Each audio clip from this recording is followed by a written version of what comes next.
Bonjour et bienvenue dans ce quatrième tutoriel consacré à l'application de bureau Music XML pour Windows. Aujourd'hui, nous allons explorer en détail le module de distribution rythmique, un outil essentiel pour personnaliser vos compositions.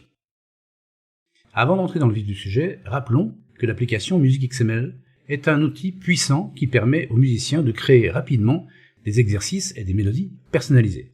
Son principal avantage est de générer des fichiers au format Music XML qui sont compatibles avec tous les éditeurs de partitions du marché comme MuseScore, Final, Dorico, Sibelius et bien d'autres encore.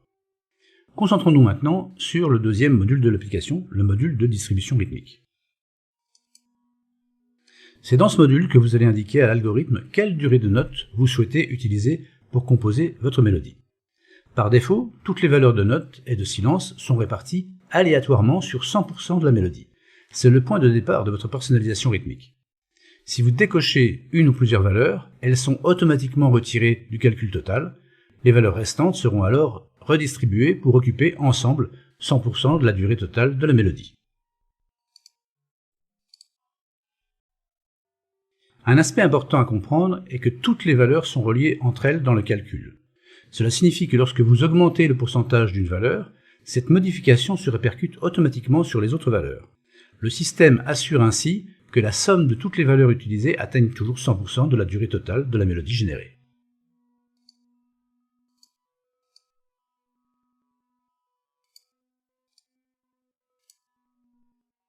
Si vous poussez ce principe à l'extrême et ne sélectionnez qu'une seule valeur,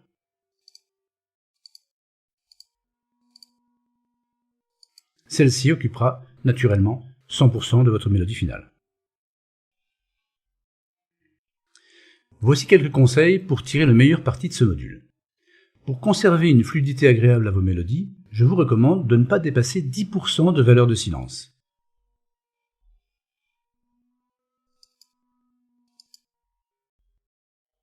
Une mélodie avec trop de silence peut perdre en musicalité. Cependant, si votre objectif est de créer un exercice pédagogique spécifique, l'augmentation des silences peut être volontaire. Des silences plus nombreux imposent au musicien ou à l'élève qui interprétera la mélodie une concentration accrue et un comptage rigoureux des temps pour jouer les notes bien en place rythmiquement.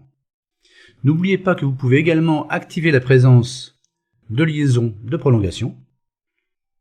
Ces prolongations de notes seront appliquées aléatoirement à la mélodie finale et pourront introduire des syncopes, toujours intéressantes à travailler pour développer votre sens du rythme. Merci d'avoir suivi ce tutoriel numéro 4 sur le module de distribution rythmique de l'application Music XML. Ce module est un outil puissant pour personnaliser l'aspect rythmique de vos compositions générées par l'application. Je vous invite à suivre le prochain tutoriel, le numéro 5, qui aborde les fonctionnalités de mémorisation, d'import et d'export de vos créations. Ces fonctionnalités vous permettront de sauvegarder et de partager facilement vos compositions.